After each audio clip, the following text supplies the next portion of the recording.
All right, boys and girls. Today I have Padraig, an occupational therapist that's doing wonders for mental health in Ireland. And you're popping up now on social media all over the place. You've done a fair few podcasts and everything you do speak about. It's like, that's a trinket of wisdom right there. We've been back and forth a fair bit and I love your work that you're doing. But listen, lad, let's get into it. First question for you to start this is like, why? Why did you get into occupational therapy? Hmm.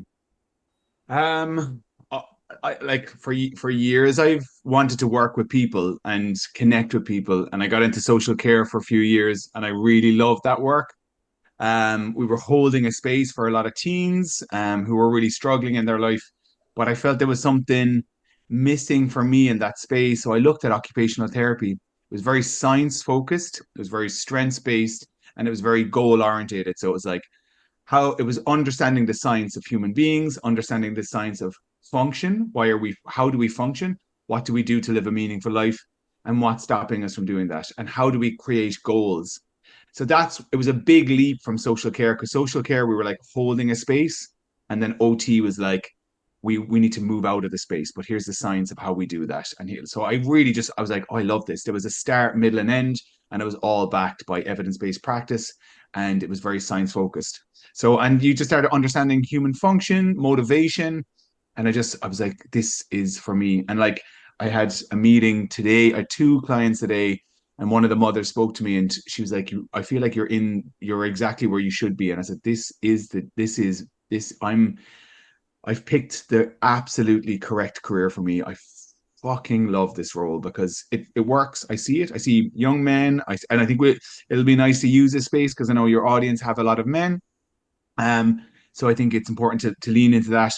But I see this really functioning as a therapy for a lot of guys, particularly. And I had a meeting this evening with a young man, and he said all the therapy that I tried before didn't work because all I was doing was talking about my problems and I wanted to fix them.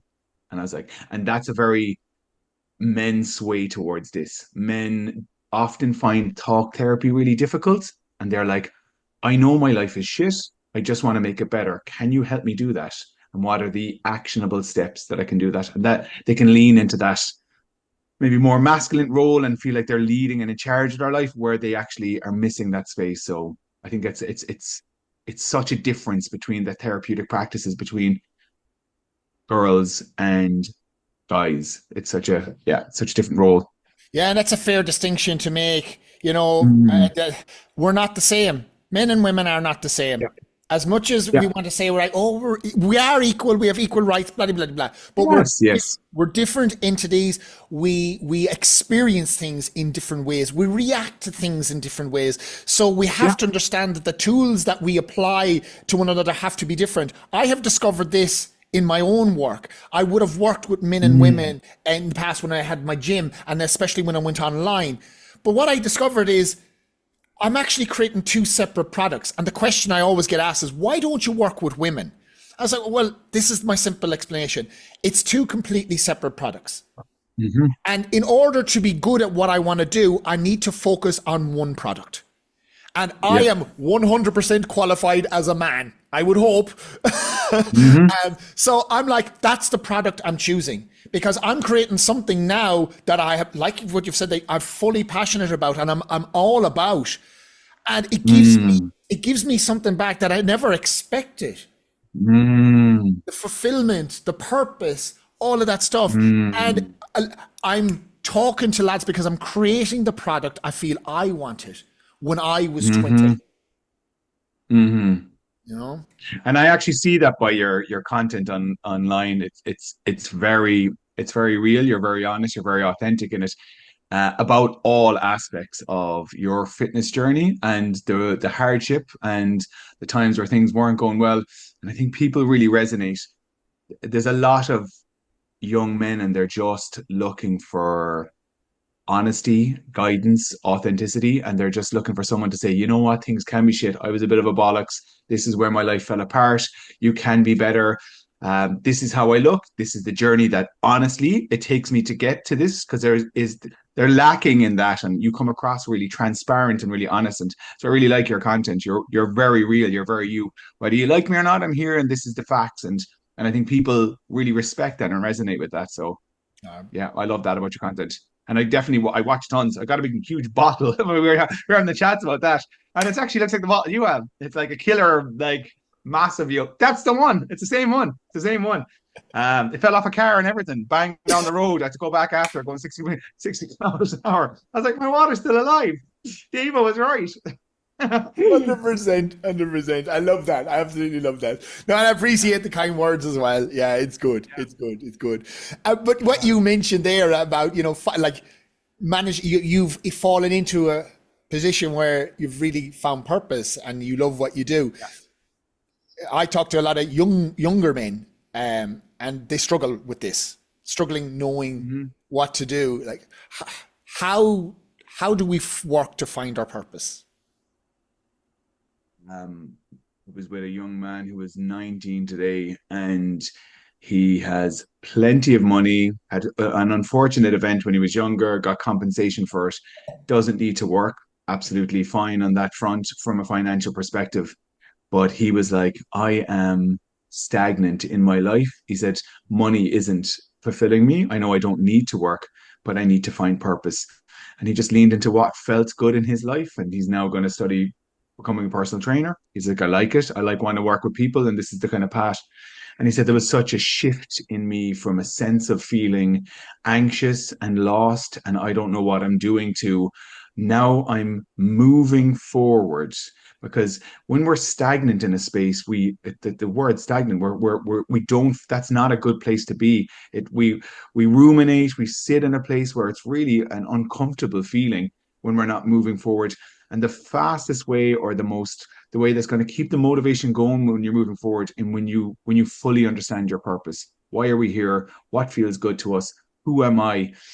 And that's difficult to dissect. That's not one conversation with people. Some people find it on their own. They try different careers, and then something comes back and they're like, oh no, this is me. Like you in the fitness industry for many years, leaning in, trying two different maybe products, as you said, men and women, and you're like, oh no, this is my calling. I'm all in. Some people aren't privileged enough to have the opportunity, and they end up taking on a career that they're working in a factory that their dad was working in, and they stay there for 10, 15 years lost. I think it takes open, honest conversation.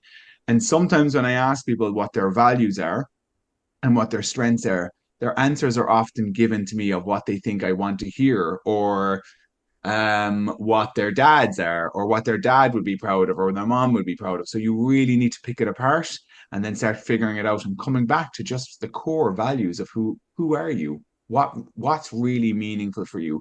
You can start breaking it apart, and you can really see passions come to life, and career choices, and then there's tons of psychometric tooling out there to see people's strengths, to even test your own values. There's a lot of like tools that you can use to find that out.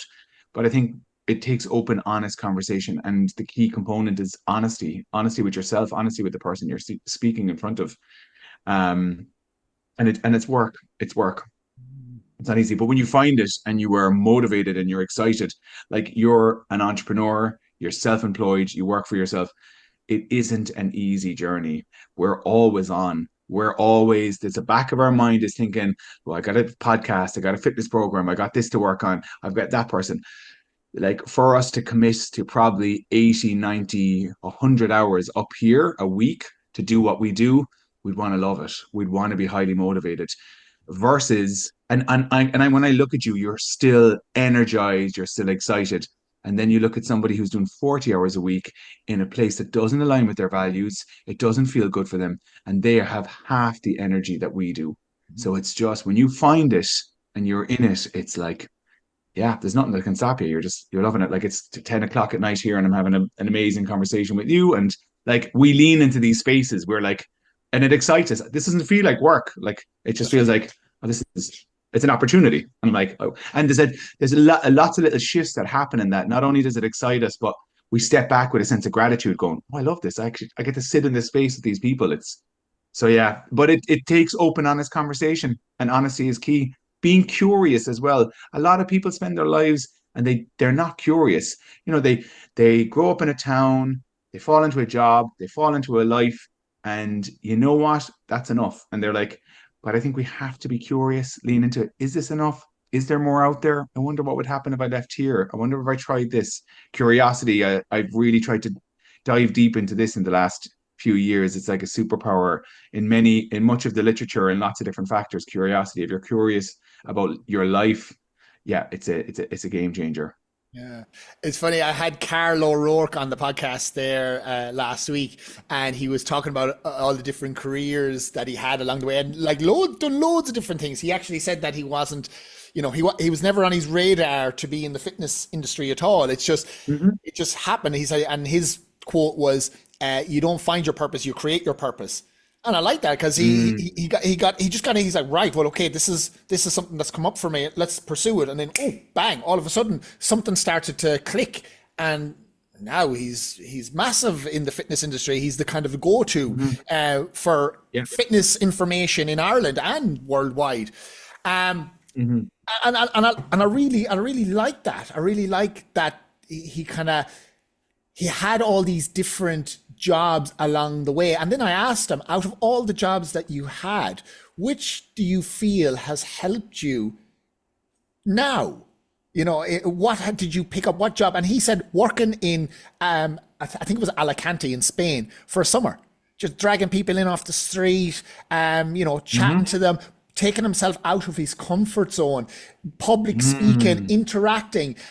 And you know what? mm, It's those little unusual jobs that we will do that we kind of overlook as, oh, your parents might say, oh, that you're wasting your time. You're not, that's not going to mm, make you money. That's not good. But it changes something in you. And I would have mm, had a similar experience when I worked on cruise ships. I was thrown on cruise ships mhm, and I was like, right, you have to learn 5 seminars and you have to get up in front of everyone on the cruise ship and you have to do these seminars. I was like, what the fuck? But by God, you mm. do 9 months of that, you become pretty good at public speaking when you have to do 5 seminars a week, every week for that amount of time. Wow. And I will say it also, you learn how to sell. I didn't do any public speaking before. I had no understanding of how to sell any products. But by God, thrown in the deep end of it, you learn quick. Mm. So my question to you now, Padraig, is obviously you're an occupational therapist now. What are jobs that you've had in the past? It's interesting that you say that. I lived in Portugal for about a year and a half, and I worked on the streets, dragging people into pubs, worked in bars. It's really interesting, and I can tell you, it may not have been the job that shifted things for me, but it was the environment that was completely different. So like I'd moved out, like you going to the, and I think that's probably aligned with both you and that other guy. There was an environmental shift as well. We had an opportunity to be pulled out of the identity that we were given and create a new one. And it was like this really unique opportunity. Like you were put on a stage, he was on the streets having to speak to people. I like absolutely developed skills around talking to people, connecting with people. Actually, that was where the starting point of loving being around people and feeling I had a skill around that. But what was different for me is I'd come from a lower socioeconomic area, lived in Shannon, rough housing estate, probably had a very negative self-image of myself and the part where I was going to go. I was an early school leaver. Lots of things were going wrong, and there was something in me that said you need to leave. And I left, and it was the environmental change that changed everything for me because it just interrupts that process of the path that you think you're on, the job that you're supposed to do, that everyone is saying, the safety, get the pensionable job, head this direction. You'll be doing well if you have this. You scrap all of that and you're like, who am I? Everything is interrupted. And you start trying to figure out your identity in that. And I think meeting new people in a new environment completely, you start introducing yourself and you're like, I am this person. I'm Damo who gets up on the stage. I'm whoever. I'm this. And you start then aligning a little bit closer to who you're supposed to be versus who you're being told you're supposed to be. Yeah, that's brilliant. But yeah, it's the change of environment. It's a Change of the massive. environment, I think, is key. It's key. Like the more I traveled and the more I removed myself from the identity I was given, the more I understood about myself because I wasn't being told a story anymore. I was creating a story. Mm, I like that. Yeah, yeah, yeah. Where was one of your favorite places to travel? that you had to? I really liked Islamic countries. I really liked Iran, Pakistan. I liked Uganda, Kenya, Tanzania. They were also beautiful places. Indonesia was class. Botswana was class. Yeah, some beautiful places. I went to about 50 different countries. Fiji, amazing, like just ridiculous moments. I was having a conversation the other day. There was some parts of my life where you just think, am I dreaming? The western coast of Australia. I remember having snorkels. I was on this small little beach. There was no one there. And I just went in for a swim and I was swimming with a turtle for about an hour. And I was like, is this my fucking life? Like, am I living this? And I was only telling another story about being in Fiji, spear fishing with a guy, a Fijian guy. And we went to the bottom of this small little rock, snorkels on. He said, put all these dead fish down your shorts, tap the rock. We tapped the rock, and all these little reef sharks would come and we'd feed them fish. And I was like free experiences. These were like, I was like, am I living? Is this real? And these opportunities are open to any other dope that was living in Shannon who could just maybe go, I'm hating where I am now. I just need to look at a different environment, look at a different viewpoint. Don't take the identity that was given to me. I need to create one for myself. And it is just shifts like that and belief in like, I can do more. And then when we have that vision, I can do more. What does that look like? And are we putting action plans into place that are going to create that future person? Yeah. What age were you when you left Shannon? 19. Okay. So just finished the leaving cert, or Never did my leaving cert. I didn't. I was out of school when I was about 12 or 13. I was a little bit of a toe rag when I was a young fella. okay. So, Yeah, so so what were you up to between 12 and 19? that might be an off-call conversation. I I've asked the question.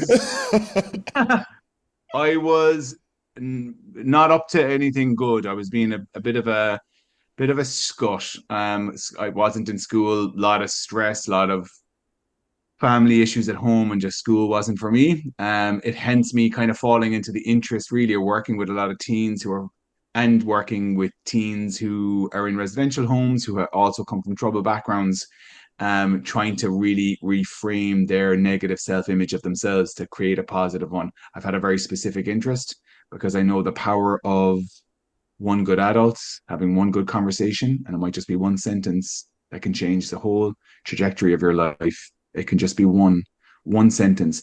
And I think people underestimate the power of their language and their power of them being authentic when they're with somebody and saying, you know what, I believe in you, or you can do something like that. So I've kind of drifted into that from my early experience. But yeah, life wasn't going the direction that I wanted it to go. And unfortunately, because of that, some of my friends never left. And maybe I've lost my cousin very recently to suicide. She passed away, but actually, four or five of my mates from Shannon, they've also passed away due to suicide. All men around 40 years old, 38, 39, fathers, but troubled childhood, troubled adulthood, and it was just they mightn't have had that one good adult or that shifting conversation or that belief that things could get better or that hope. So very interested in this space to just make that shift for the young men that are probably listening to this now at the moment, just to believe that there is hope and we have tons of power ourselves to change that story. And a lot of people are really angry at people and society and fuck him and fuck that person did this to me. And I think that's a very disempowering attitude to have. We've tons of power within ourselves to shift our mindset and to say, what can I do today that my future self is going to love, and we can change the story. We really can. You just got to believe in it. And hopefully there's somebody around you that's looking at you today that believes in it as well. And that's a huge building block to get you over that line. Brilliant, brilliant. Who was the person in your life that said the one sentence? Hmm.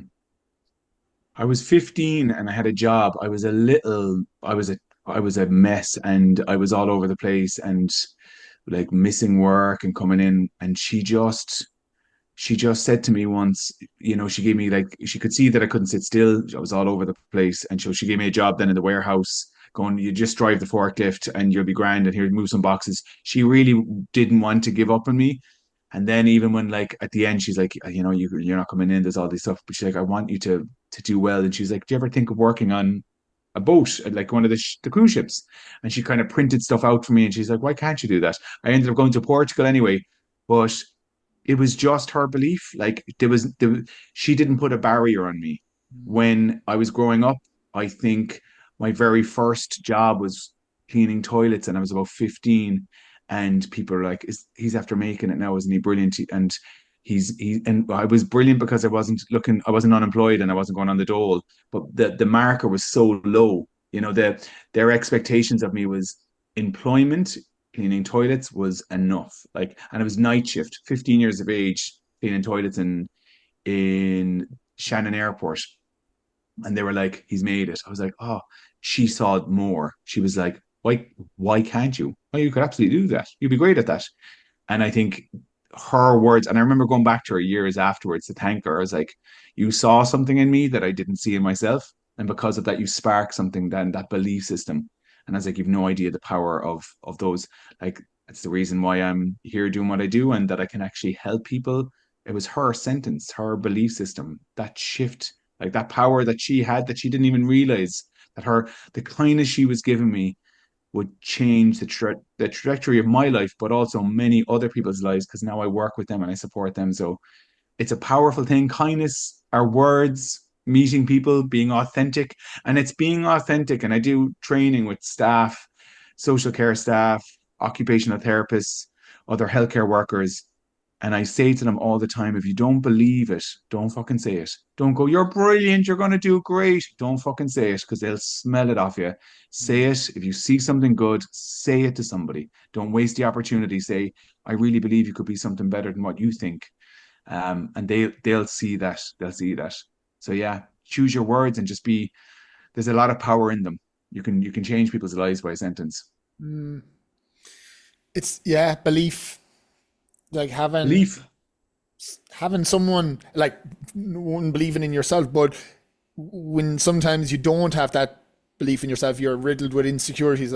I'll put my hand up straight away and be like, anyone, and I don't mean to tar everyone in the fitness industry, but any of us that are in this, we're here because of insecurities. You want to improve yourself. You want to build yourself up. You want to be better for whatever reason. It wasn't there in the past, and it's all about that. It's about having someone that has that belief in you, and if you can create it yourself, fantastic. But sometimes you can't. For whatever reason. And it's funny, my dad, he still hasn't a fucking clue what I do. He asks me every time, I don't really know what you do. And I'm like, Tommy Joe, what do you tell the lads? He's like, you're pressing buttons on a laptop. That'll do. But when I was back last year, me and him went to Poland for 5 days. And I love my dad so much. When he has a few pints in him, he chats anyway. It's just like, I always say he's like a DJ. He can tell you stories, and he changes stories like without missing a beat. You're like, hold on, we were talking about politics. How are we talking about cattle now? How did that happen? He can just change fucking conversations without like any notice. But I love asking him questions, because he'll give you honest, authentic answers. And I was like, how come you've never said anything to me about what I do? And, because I definitely haven't gone the normal path. Because I did go to college. I went to college for 2 years and I dropped out doing civil engineering. And I kind of just abandoned everything. I just took off. But he never said anything to me about that. He was like, no, there was no chastising. There was no like, what the fuck are you doing with your life? I never heard that come out of his mouth. And I did ask him, I said, well, how come you haven't like kind of guided me or, wanted me to work on the farm or drive a digger like you did? He was like, well, when I was young, 16 years of age, I was taken out of school to look after the farm. And I resented that, because my sister got to go off and travel and I was just kept at home. I had to work on the farm and that was my life. And he said, as long as I was ever going to have kids, I was never going to pigeonhole them into anything that they didn't want to do. They could do whatever the fuck they wanted. And in that moment, I got a whole new understanding of who my dad was. He might not be Mm. like, go on, son, you can do this, but he never held me back. He actually, when I came Mm. over to Australia, he gave me money that I needed just to get out of the hole I was in to get gone to Australia. And Yeah. there was always that support. And I owe him that so much. But it's that I wasn't held back and I felt that he believed in me. Even though, as I said, he doesn't Mm. really understand what I do, but, I know. I know. you know, That's a beautiful story. And I think with kind of old Irish, they haven't a clue. My ma, I'm doing this for I don't know how long. She hasn't a clue what I do. Like, do you do an OT? And I was like, that's MOT, it's OT, occupational therapy.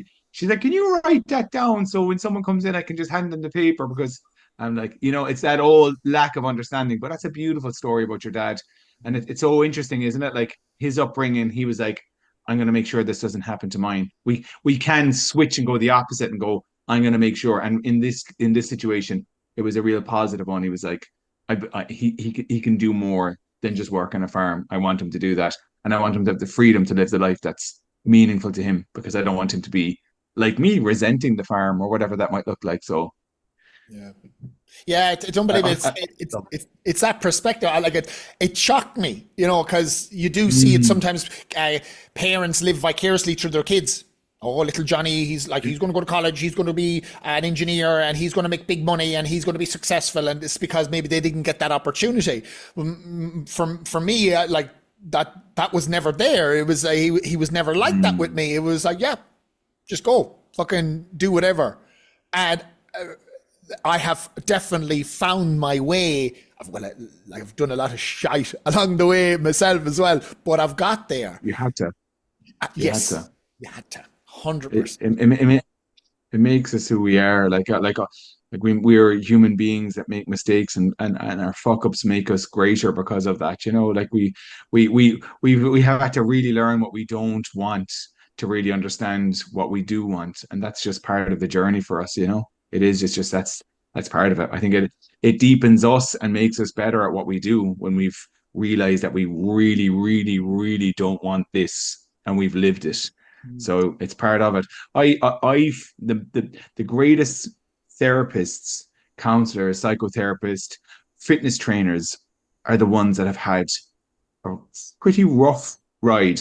They haven't just read everything from a book. They've understand what hurt means. Their heart has been broken. I remember in a psychology class, the psychologist was saying there was a bunch of 18, 19-year-olds in the class, and he's like, I wish you'd all fuck off, break your heart, like, make some mistakes, get fucked up on drugs, and then come back and be psychologists because you're gonna be leaving here 23, 24 with theory and not life experience of hurt and sadness. And it will be difficult for you to actually empathize and see hurt in other people when you haven't maybe lived it to the extent that you be of the people you'll be working with who will be 40, 50 and be divorced and so forth. So hurt and all of these things are just they teach us so many skills along the way, and they make us resilient. We need it. We need it. Doesn't feel good at the time, Yeah. but we need it. Well, that's something now I want to bring up with you because it is that like dealing with the shit. So someone's gone through Mm. something, lost a job, bankrupt, relationship, whatever, and they're in the shit right now. Mm. What did they do? How did they get out of it? Like I think a lot of what you do is in the power of the foundation. So like minding our body it's immeasurable the positive impact that will have. We Mm, eat good food, we get a good night's sleep, we move our body, forcefully move our body. I don't mean just a brisk walk, but we put our body under a little bit of pressure. Our body's designed for this level of stress, and also like feeding it everything it needs. Positive social connections is super important, and doing something that feels good to us, like whether that's play, something fun. Like if we get these basics right, these kind of five components, we have a stronger foundation to deal with the bigger problems.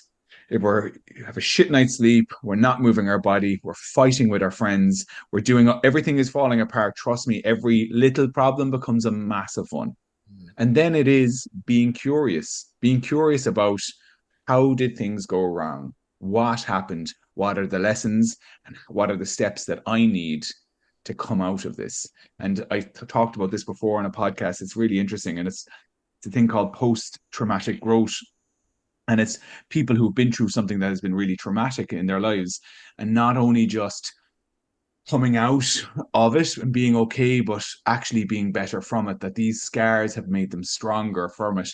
And one of the key components of that is just curiosity. It's like taking a lesson from it. What happened here? What can I take from this? How can I ensure this doesn't happen again? What steps do I need to be putting in place to be better, to be stronger for that? So remain curious rather than angry and bitter and wanting to blame somebody, because we have a lot of power. I just think when I say it's about time to take responsibility, this isn't a, go fuck yourself, get your shit together. This is, I'm handing you the key to your life and saying, it's about you. This is your life. There's tons of power here. It's a gift I'm giving you. It's not another like, fuck you by the world. It's like, I'm actually handing the power back saying, you've tons in control. But if the foundations aren't right and people aren't leaning into fitness instructor, personal trainer, first and foremost, minding our body, I think there's just tons of power in that we start taking ownership, confidence builds, shoulders come back, we feel stronger in ourselves,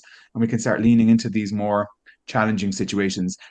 There's a ton of therapy out there for people. You got to find a modality that works for you. Does talk therapy work for everyone? No. Do I think it's good? I think it's fucking brilliant. It's been a game changer in my own life. I've applied it and it's helped me reframe some parts of my systems that I used to do, maladaptive behavior. It's helped me reframe that. But it was one modality. There's tons of others that we can do, whether it might be breath work, whether it might be whatever that might look like. There's tons. Occupational therapy for a lot of people who are like, what is occupational therapy? Mental health OTs are about looking at your life, looking at you not functioning, not doing well, and breaking it apart and saying, how do we put small goals in place to help you get to where you need to be? What's the science saying? So look out. There's always an answer, and if we're curious enough, we'll find it. But just stay curious. My biggest fear is that men are listening to this and they're like, but there's no chance for me, or I don't have hope. I have heard some of the most horrendous abuse cases, the most horrendous financial crashes in people's life. I've heard them all really horrendous. But if you believe and you stay curious, there is hope. You just got to find whoever that is, whatever that person, and ask for help. If you're feeling low, say it. And if you're someone listening to this and you're worried about a friend, you're really worried about them, ask them. I think it's really important, particularly it's Men's Mental Health Month this month. Are you thinking about taking your own life? Very hard sentence to say, but say it to a friend, like, because we definitely fear that. We ask the questions like shit. Like, a lot of people fear that question because they worry by asking the question, am I implanting something into somebody's mind? That's not the case. That no one will ever say suicide. Oh, I never thought of that. Maybe now that you mention it, that has never happened ever. But it gives somebody the opportunity to go, I actually have, and then we need to act on that and see what services we need to wrap around that person. But don't fear asking that question. If there's any man that you're worried about in your life, are you planning to take your own life? Hard question, uncomfortable one to do, but you could save somebody's life by asking that question. That is a powerful statement that you just said there, and I think it's an important one for people to hear. It can be. I know I've been in that situation where I've had to ask that from whatever a person that I've been working with or dealing with, Yeah. and yeah, Jesus Christ, it can feel like a horrific question to ask, and exactly what you said. Am I planting the fucking idea in the head? Am I going to say the wrong thing? But I always come back to, if we're stewing on things, it's ruminating. You're creating a false narrative in your head. The only way is to get clarity. How do you get clarity on this? Fucking ask the question. Whatever the response is going to be, like whatever it is, good, bad, or indifferent, it's the response you need to hear. Then the next action can be taken. Yeah, I agree. And that's and like there is within Ireland you have safe talk training, and that all of that is the key component of that is for us to feel comfortable asking the question and for us to read those signs. There might be a man there saying, sure, look, some problems there, but sure, look, it doesn't matter in a week or two, sure, that'll be. And it's like, and there might be something in us going, what the fuck does he mean by that? If there's a question, that was his window to say, I'm gonna take my own life. Please fucking save me here. I don't know how to say it to you, but please fucking save me. So listen, be curious to these sentences, be curious to these people who are distressed. And sometimes people's mood can increase and they can seem even happier. They're making up with friends that they were fighting with before. In their way, they're saying goodbye. And it's like, something's not right here. Something in my gut doesn't feel good. What does this person need and want right now? So like it's powerful. Don't miss the opportunity if you can. And by God, I want a side note here. If somebody is seriously planning to take their own life, unfortunately, there's very little we can do when they've made their mind up. But if there's windows that we can change, open conversations will help. But there's a lot of people maybe listening to this as well that might be like, oh God, maybe I should have asked. When people have really, really decided, often they'll say nothing. They've committed to it, but they might give you subtle cues of like that. You know what? It doesn't matter. It doesn't matter now. And like the lads, you'd ask one of the lads, how are you? Gosh, sure, fuck it. I suppose I'm all right. Like there's something there. Just ask again. What's going on, man? What's going on? You're not all right. You're grand. Like just follow up. And it may not be suicide, but there might be something going on. Open up the space.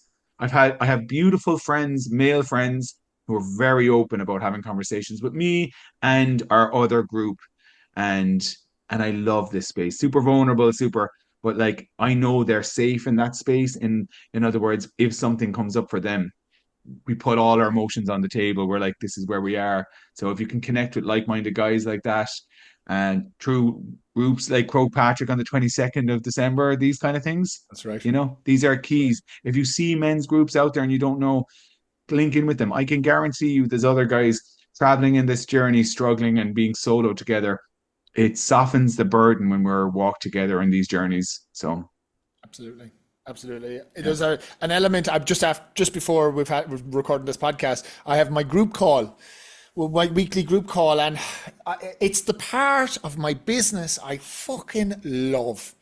And it's almost like I'm a member of the Alpha Clan, but we get on there. Yeah. There's no particular agenda set in place. Like we go through check-ins, but we will talk about whatever needs to be talked about. But we just bring up some stuff. We'll bring up some real conversations.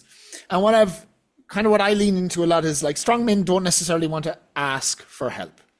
But what will happen in the group is we'll talk about shit that has happened for us. Someone will tell a story and how they got over it. And then what you can do is you can kind of listen, okay, well, that's what Michael was dealing with. Jesus, he went through that. Maybe if I do something similar to what he was doing, maybe that'll help me.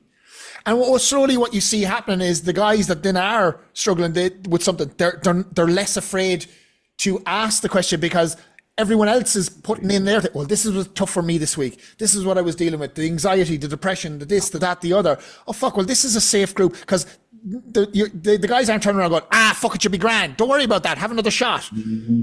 It's not that. It's actually opening up. And Jesus Christ, I always say this word every week. It's powerful. It's powerful. I leave the call myself every week and I'm like, I fucking feel $1 million. I hope the lads that are listening to this, they feel the same way. I love that. I love that I have created that and it's something that I'm benefiting from as well as the boys.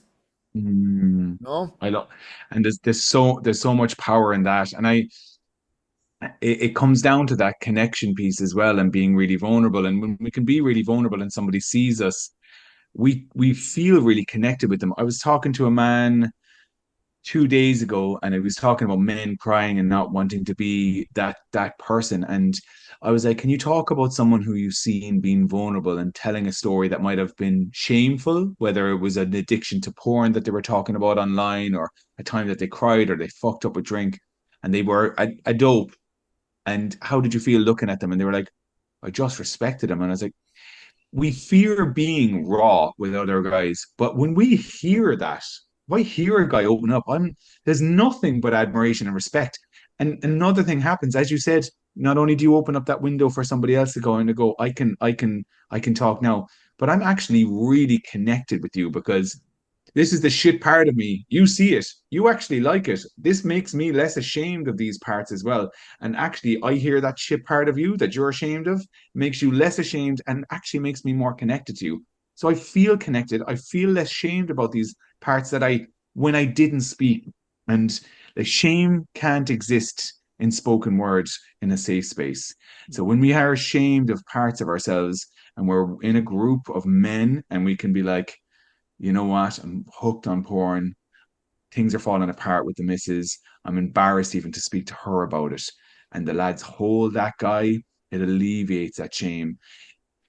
And what happens when we soften that shame is we let go of that part of ourselves. So shame will make that these parts of ourselves that we don't like be embedded into who we are as a person. When shame shifts, guilt comes. When guilt comes, we detach ourselves from the behavior and we're like, I can change this. This isn't me. This isn't, I fucked up. I did something stupid, but this isn't me. And then we can start putting action plans into place. We don't talk about it. We hold that shame. We watch that porn. We fight with the missus. We don't talk to the lads about it. We don't talk to her about it. And nothing changes because we're embarrassed. We think it's us. So the way of shifting that is being open and vulnerable and being honest. It's hard. They're hard conversations that tell you, they're not easy for me. And I'm 20 odd years, I suppose, connecting with people around the world, opening up these conversations, and they still bring up challenges. And I'm 14 years in this professional space working with people, and I'm still like, for myself to be that raw and vulnerable. So not saying that it's an easy journey, but magic happens in that space. You coming out of the group saying, that was fucking powerful. Did I feel that? And they do. And I've been in these groups with men, and I'm like, you're like, this is something special is happening here. Yeah. Yeah, absolutely. It's amazing when that opens up for guys and they see that, Mm, and the mm. feeling that they will get, and it's a catalyst, right? It's a Mm. catalyst for growth because Catalyst for growth. yeah, Love that. you're opening up, you're exposing yourself, and then it you have no choice, but you've just leveled up there. You've just transcended one level, whatever that level might be, like a little stripe on your belt, white belt in jiu-jitsu, whatever that is. It's just you've transcended a Mm. little bit. And that is a continuous thing because we never get to the end of this stuff. I don't believe we do. There's always I, there's always the next challenge. There's always the new mm, level. There's always the way to go, okay, what's going on here for me now? Why am I feeling this way? What has happened in this relationship? What has happened in this dynamic that has challenged me? Why is it coming up? Figure it out. Write it down. mm, Talk about it. Bang. Next level. mm. Yeah. I love that because it is a continuous piece that we'll always work on. And I have friends of mine now in 30s, 40s, and they say that to me, when does it stop? And I'm like, never. Like we never stop growing, we never stop learning. We never come, like in psychology, we speak about this space called self-actualization, where we have reached the pinnacle of existence, where we can now sit in that space of Buddha and enlightenment. And that's the direction that we're aiming for once all our needs are met. We never reach that space. We're always on a journey. There's always another part of us to unpack and address and talk about. And friends there, they're like, do I always have to work on myself? Yes. Yes, you do. It's an ongoing journey. There's no I've made it now. I've done all the therapy and work I'll never need to do on myself. I can relax. Yeah, No, no, you can't. exactly. And I want to go off that now is like tools that men can use to aid them. What would be your suggestion?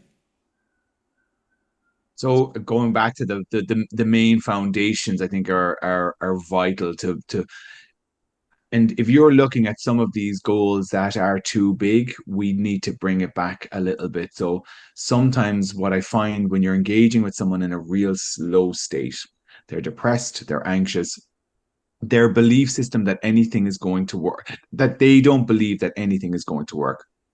So it's reframing that the steps have to be small. And I do that with the lens of an occupational therapist. So I'm just trying to bring some joy, some fun in their life, something to reframe that, help them become regulated. And I try to do that with something that involves movement that's going to make them feel good. If that's dancing, walking, going to the gym, and I use that space to open up. Once they become regulated, you bring a little bit of joy into their life. You can see a shift happening because they can believe that, oh, this is an emotion that's positive that I can hook into.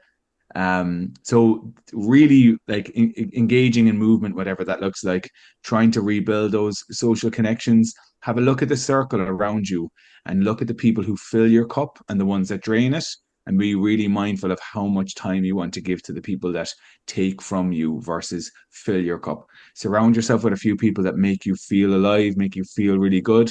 That's another really important tool. Um, yeah, using spaces that are safe to talk. And what I mean by that is we all know the people that are quick to give us advice around shit that we never asked for advice for, and they're quick to make judgments about the life that they haven't lived themselves, but they want to tell you what you should be doing in that capacity. Connect yourself with those people who choose your choose your audience carefully in when we are opening up and speaking about this. Accessing services are really difficult, and that's the truth. From a financial perspective, they can be really hard. From a waiting list perspective, they can be really difficult. But there is men's groups popping up doing hikes, walks. There's men's sheds around here. These are free services that are available to people. Reach out and link in with them.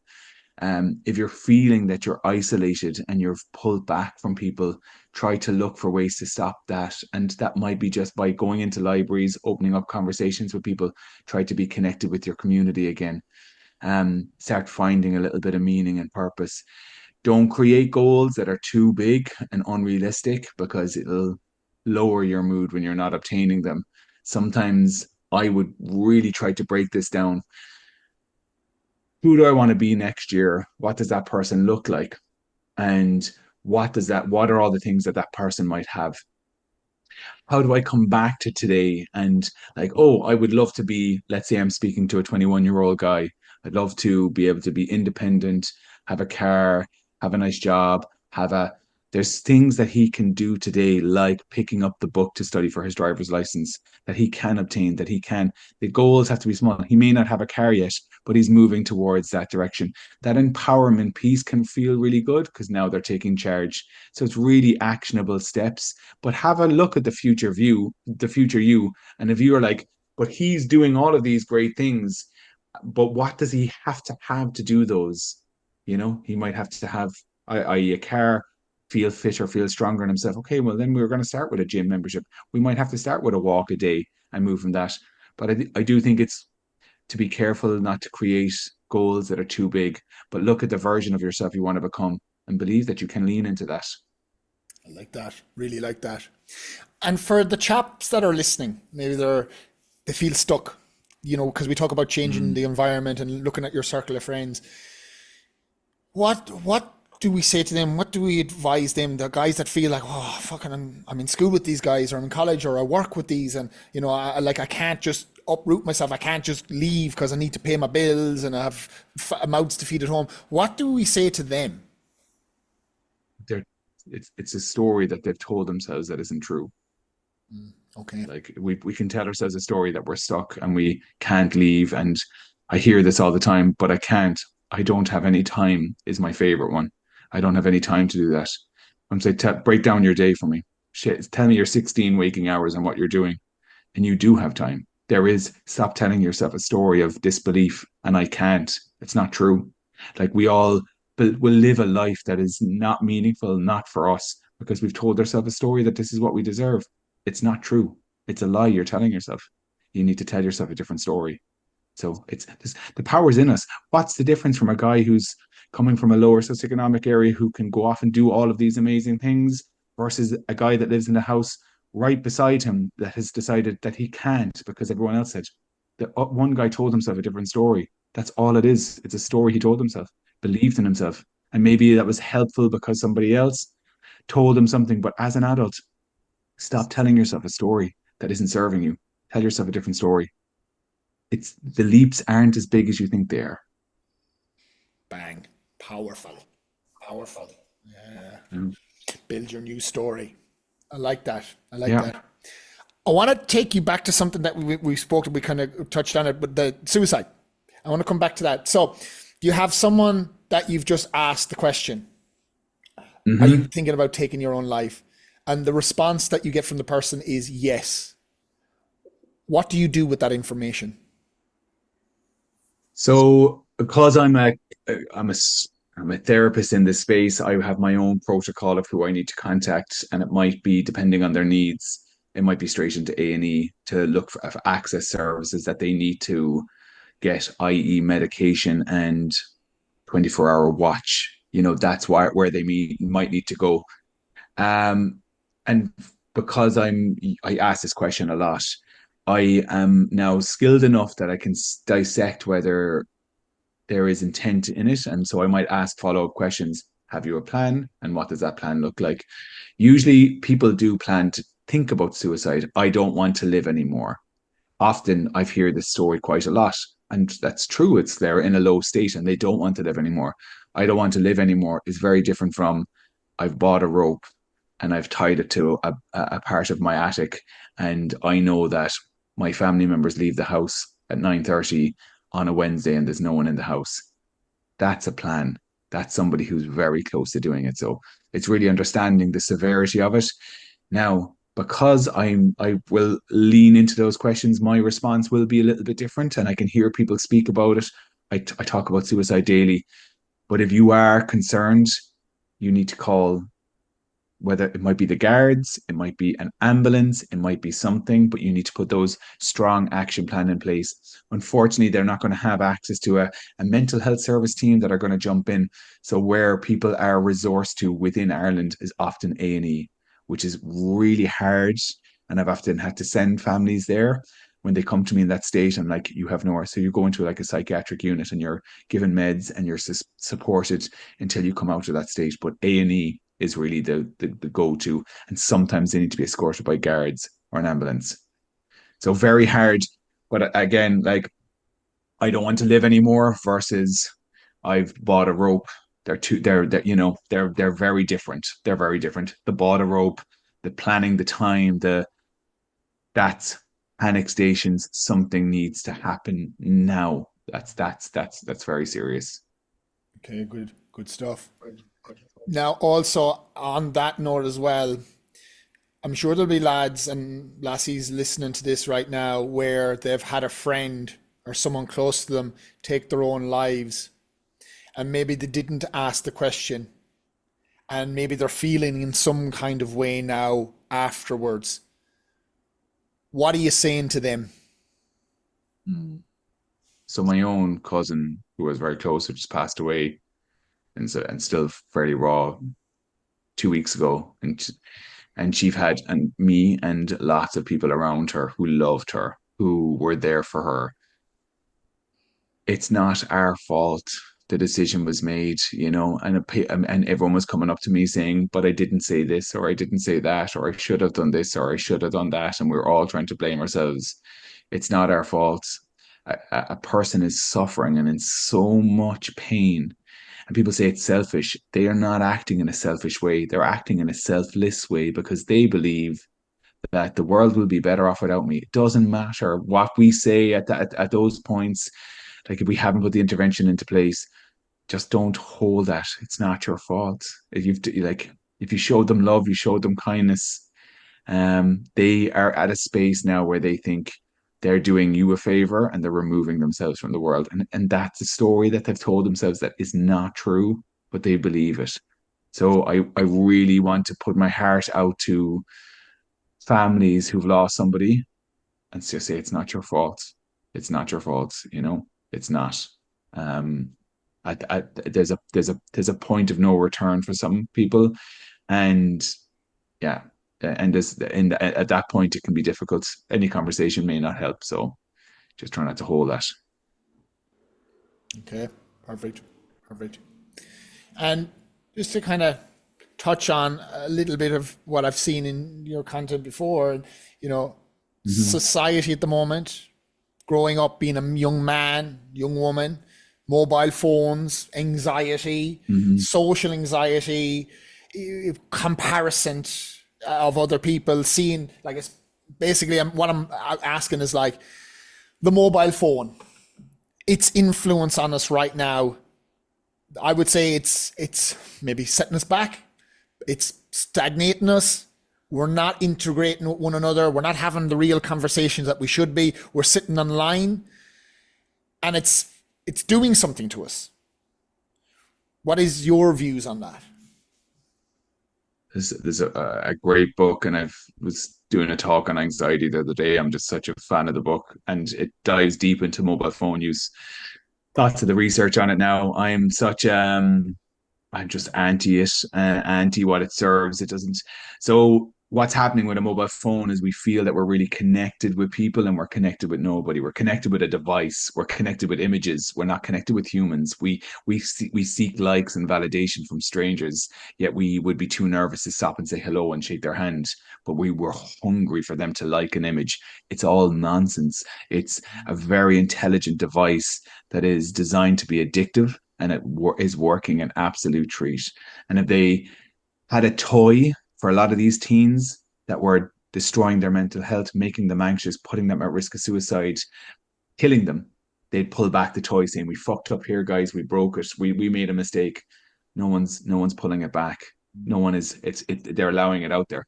It's destroying people. Anxiety is at a level that they've never seen here in Ireland. We have educational welfare officers that I speak to daily that support people around school attendance. And they're like, we have a pandemic of people not attending school. I would say 90% of the teens that I work with are too anxious to walk through the door of school. Something in their psyche is telling them, I'm not safe in there. And I'm not saying mobile phones is the sole purpose, as in just the content that they're watching, but it removes their opportunity to build social connections, to be uncomfortable in social situations. That's what we're missing. Go to a queue. First thing somebody does in a queue, pick up a phone.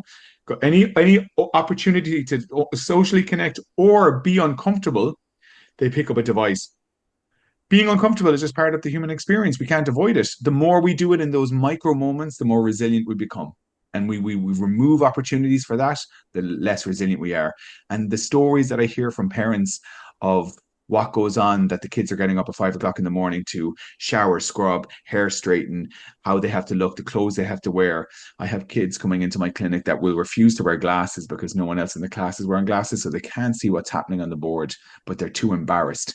So we have a part of our psyche, I think it's Erickson's theory, that says when we're teens from 13 up to around 21, that we have this belief system that lots of people are watching us, and that's part of our psychology. And we do. When we were kids, we're like, stop, where it's embarrassing. We all had that to a degree. Ma, you're embarrassing me. Look, the lads are looking.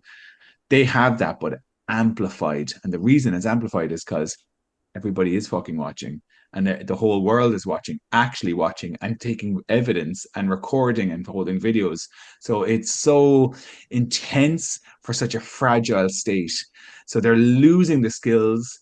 They're in a really shitty place of psychological development.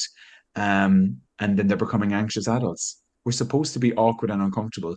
Like how I say this all the time, like in training, when I'm speaking with parents and speaking with staff, is when I was growing up, and it was probably the same with you, Damo, you were kicked out the door when you were 8, 9, 10. I'll see you for dinner time. Don't be fucking coming back otherwise. That doesn't happen now. That doesn't happen. It's parents organizing play dates. It's parents watching these play dates when they're quite young. Um, there's far too much, and Jonathan Hyde says this in The Anxious Generation. There's far too much unsupervised online time and not enough unsupervised offline time. So, like years ago, when I was growing up, I was 12 and I was babysitting 3 or 4 kids. That does not happen. Now, 14-year-olds need a babysitter. Such a different time. Like people are watching their kids at 12 or 13 walk to a shop, and they're like looking at them.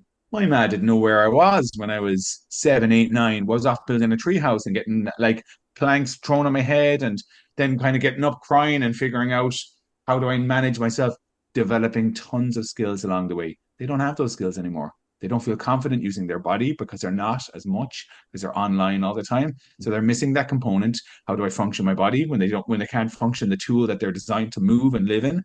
They feel anxious and uncomfortable. So there's tons of elements, and I'm like I feel like I'm on a brigade of like, get rid of the phones, but it's not serving us for thousands of reasons, and I'm touching on 10 now, and I could go on for another hour touching on another 20. Like, So you're a parent that has a socially anxious child. What are you saying to the parent to help the kid in some way, shape, or form? What do they need to do? What actions do they need to take? if the child is anxious and they feel incapable or not confident, sometimes we can't talk our way out of this. We have to build evidence for them to be empowered. And it starts with teaching your kids to do chores at home. Might seem really simple, but there's a lot of teens, now young adults, that don't know how to make food, don't know how to do anything because they have these wonderful parents that are doing everything for them. They need to learn how to be uncomfortable and not saved. They need to fall on the ground and somebody doesn't pick them up. And when all of these things start happening to them, they develop skills. But you have these amazing parents that are anxious themselves, want these beautiful kids. They've read all the psychology books, all the caring books. They come to the talks and they're like, how can I help? And I'm like, pull back, you know. And I heard the talk once, and I adore the psychologist. She's like, the right amount of neglect. She's like, we don't neglect our kids enough. We're on top of them. We're navigating the whole world, making sure they're okay. We need to pull back. And I think there's tons of skills that they can develop in neglect. If they're in a position, my daughter is 7. She will, since she's 3 or 4, she can climb up cupboards, grab things. And I sit back from the lens of an OT and I'm watching what's happening. I'm watching her using her body, feeling confident, going, nothing's going to stop me. I can grab this. And at times she can fall. Is she going to die? No. Is she going to break her arm? Fucking hope not. Our mother will kill me. But like all of those things, it's like, how can I help her be confident in her own body and feel like she can do all of these things? And what I want to say to parents who are listening to this, be kind to yourself. I speak from a lens of an occupational therapist, a senior occupational therapist.